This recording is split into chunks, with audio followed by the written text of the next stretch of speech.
काफी टाइम से हिमांशी एंड ऋषि के डिवोर्स के रूमर्स आ रहे थे, जिसके बारे में अभी ऋषि ने पोस्ट किया है। एंड अचानक से जो लोग ऋषि और उसकी फैमिली को ब्लेम किया करते थे कि यही लोग टॉक्सिक रहे होंगे, वो लड़की तो बहुत अच्छी थी, उनकी सोच सिर्फ एक वीडियो से चेंज हो चुकी है। एंड अब मेजोरिटी में लोगों को लगता है कि हिमांशी गलत है and they are blaming her now.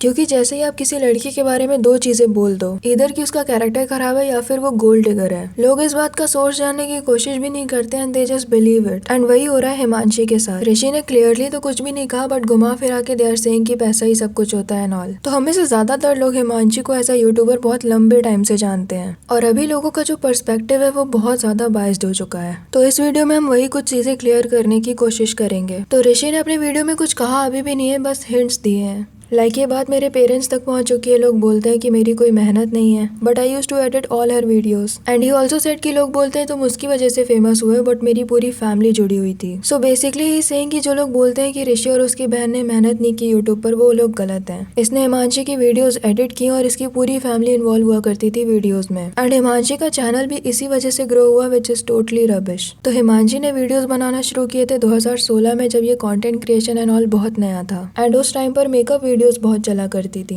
बहुत सारी लड़कियां ऐसे वीडियोस बनाती थी, बट हिमांशी उसमें से एक बहुत फेमस क्रिएटर थी। She got millions and millions of views उस टाइम पर। फिर धीरे धीरे makeup and skin care videos की डिमांड बहुत कम हो गई, तो उस जॉनर के बहुत कम ही चैनल्स थे जो सर्वाइव कर पाए, क्योंकि 4-5 साल तक कितने ही हैक्स बताए जा सकते हैं। उनमें से जिन जिन चैनल्स ने अपना कंटेंट स्विच कर लिया वो तो है आज के टाइम पर भी, बट हिमांशी को लोग कंटेंट से ज्यादा उनके लिए देखते थे। एंड ऑल्सो वो कुछ ना कुछ नया लाने लग गई, लाइक चैलेंजेस वीडियोस, तो उनका चैनल कभी डेड नहीं हुआ। एंड फिर उनकी शादी हो गई, एंड शादी से पहले ही उन्होंने ऋषि को अपनी ऑडियंस से इंट्रोड्यूस करा दिया। एंड शादी के बाद तो ये चैनल फैमिली व्लॉगिंग चैनल ही बन गया, जिसमें पूरी फैमिली इंक्लूड होती थी, a very happy and healthy family. तो अभी ऋषि ने जो चीज बोली है कि he used to edit her videos, तो पहले तो व्लॉग्स में उतनी एडिटिंग करनी नहीं होती है, बस कुछ क्लिप्स मिक्स करो, साउंड डालो, कट पेस्ट, दैट्स इट। उसके लिए भी he used to take 2-3 days. And इससे पहले तो हिमांशी खुद ही एडिटिंग करती होंगी, तो अभी उन्हें क्या जरूरत पड़ गई। एंड फिर ऋषि की सिस्टर ने भी अपना एक चैनल बनाया, जिसे हिमांशी के चैनल पर खूब फ्री का प्रमोशन मिला।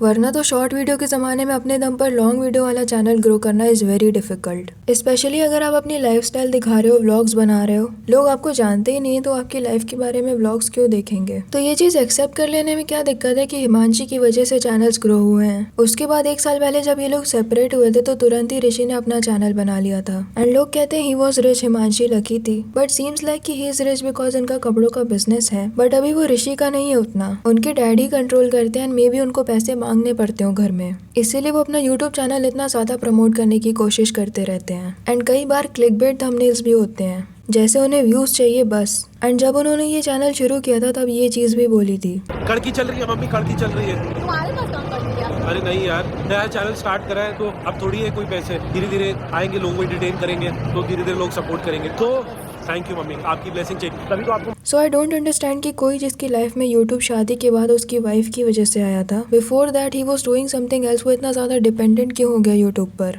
ही is not making videos for fun, he is making videos to earn. And एक और चीज ही सेड कि मेरी फैमिली इतना ज्यादा इन्वॉल्व थी, इसीलिए इतने व्यूज आते थे। तो देखो, आई ऑलरेडी सेड कि हिमांशी के एक टाइम पर मिलियंस पर व्यूज आते थे। She was one of the most trusted beauty influencer of that time. उसके बाद ये भी सच है कि फैमिली व्लॉगिंग से काफी व्यूज आए जो अब नहीं आते, बट वही फैमिली ऋषि के पास अभी भी है ना, तो फिर इनके क्यों नहीं आ रहे अभी मिलियंस में व्यूज? क्योंकि लोगों को आपकी फैमिली को नहीं देखना था, उन्हें बस एक हैप्पी फैमिली लविंग कपल का आइडिया अच्छा लगता था, दैट्स इट। अभी भी कोई रैंडम कपल रील्स बनाने लग जाए तो लोग उसे भी फेमस कर देंगे, क्योंकि उनको लोगों से मतलब नहीं है, बस टॉक्सिसिटी फ्री रिलेशनशिप देखना अच्छा लगता है। पर जब ये चीजें होती हैं तो उनका विश्वास उठ जाता है। ऑल्सो ऋषि ने हिमांशी के ऊपर कुछ ज्यादा ही सीरियस एलिगेशंस लगाए हैं, पर उससे पहले उसने अपने डैड का वीडियो पोस्ट किया था इंस्टाग्राम पर, जिसके पीछे एक इमोशनल म्यूजिक चल रहा है। And his dad is saying कि हमें तो धोखा मिला है, किसी से प्यार मत करना, पैसा ही सब कुछ होता है, विदाउट टेकिंग हर नेम। फिर ऋषि ने इस वीडियो में कुछ ऐसी चीजें कही है कि लड़कियों की तो सारी बात सुनी जाती है, लड़कों की सुनता कौन है। You can say anything without thinking कि उसका क्या इम्पैक्ट पड़ेगा।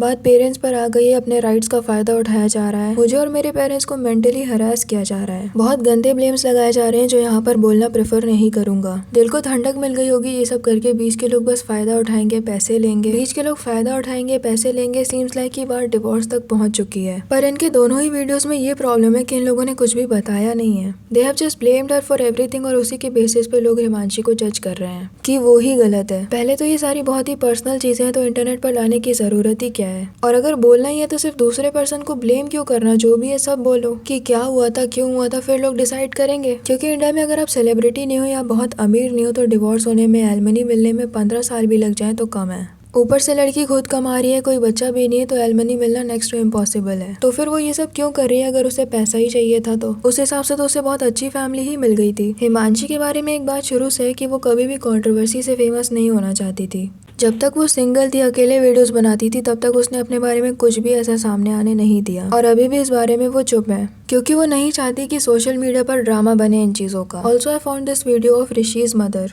अगर आपका हस्बैंड एक एक्स्ट्रा मैरिटल अफेयर में हो, आपको पता चल जाए इज डेटिंग अनदर वुमन, आप कैसे करोगे? हैंडल कर पाओगे आप पर्सनली? ये चीज हैंडल कर पाओगे वैसे? Is this a reason for divorce? ये बहुत बड़ी चीज है और आजकल तो बहुत कॉमन भी है। एक वाइफ के लिए ये चीज सहना बहुत मुश्किल है, पर आप इस चीज से ऊपर उठ जाओ। मतलब माफ कर दो? नहीं, माफ नहीं करो, उसके भी तरीके होते हैं। उस चीज को आप एक्सेप्ट कर लिया कि हाँ मेरे हस्बैंड का है, तो फिर मैं सबसे पहले अपने अंदर कुछ ढूंढूंगी, क्या मैं कहाँ लैक कर रही हूँ, और मैं अपने हस्बैंड से भी बात करूंगी कहाँ मैं लैक हूँ, और फिर जिनका उनके साथ है उसके साथ भी मिलूंगी मैं। तो ये बहुत डिफिकल्ट नहीं है? क्यों करेंगे? डिफिकल्ट इसे जो छोड़ के चले जाओ यार, ये एक ऐसी चीज होती है जो अनएक्सपेक्टेड। फिर दूसरा वाला हस्बैंड भी करे तो, जो अब जैसे मुझे यहाँ वेट करना पड़े, मैं भाग के चली जाऊँ तो मुझे और वहाँ डबल वेट करना हो या कुछ और प्रॉब्लम हो, देन पहले उसका जड़। हाँ, भागना इज नॉट सॉल्यूशन। आपका जैसे कोई हस्बैंड है दूसरी लेडी के साथ एक्स्ट्रा मैरिटल अफेयर्स है, उसका कोई कारण होगा, आप में अंदर कुछ कमी होगी, तभी हो रहा है ना ये सब। पॉजिटिवली उसको ठीक करने की कोशिश करो।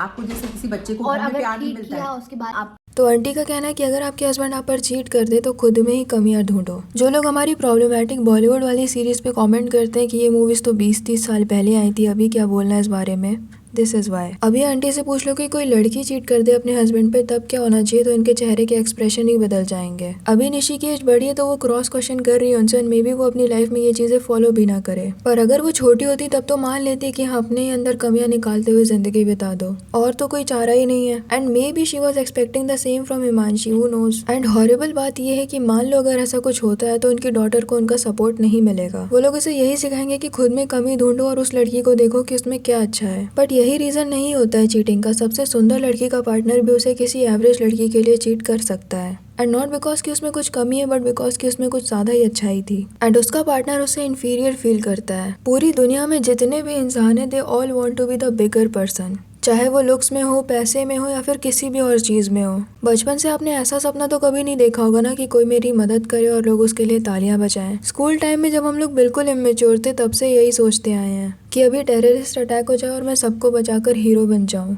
तो ये ह्यूमन नेचर है जो कभी नहीं जाता जब तक हम मर नहीं जाते। तो अगर आपको मिस वर्ल्ड भी मिल जाए तो कुछ दिन तक तो खुश रहोगे कि इसको तो कितने रिश्ते आते होंगे, मुझे मिल गई, मुझ में कुछ तो खास बात है। पर आपको बार बार ये चीज दूसरों से सुननी अच्छी नहीं लगेगी कि वो तुम्हें कैसे मिल गई, तुम तो बहुत लकी हो। जबकि ये फीलिंग बिल्कुल नहीं होनी चाहिए अगर आपका पार्टनर रिलेशनशिप में बिल्कुल परफेक्ट है। बट होती है ये चीज़, एंड फिर वो इंसान किसी ऐसे के साथ चीट करता है जो उसकी लीग का होता है, जिसके साथ उसे इन्फीरियर फील नहीं होता। पर्सन टू पर्सन अलग अलग साइकोलॉजिकल रीजन होते हैं चीटिंग के, बट ये भी एक बहुत बड़ा रीजन है। तो ऐसी आंटीज की बातों पर ध्यान मत देना जिनका दिमाग पुरानी फिल्मों ने खराब कर रखा है, या फिर ऐसी सोच वाले लोगों से इंस्पायर होकर वो मूवीज बनती थी। आई डोंट नो, आपको क्या लगता है इस बारे में? कमेंट सेक्शन में जरूर बताना। वीडियो अच्छी लगी हो तो लाइक करना, और ऐसी और वीडियोस के लिए विचार को सब्सक्राइब कर देना।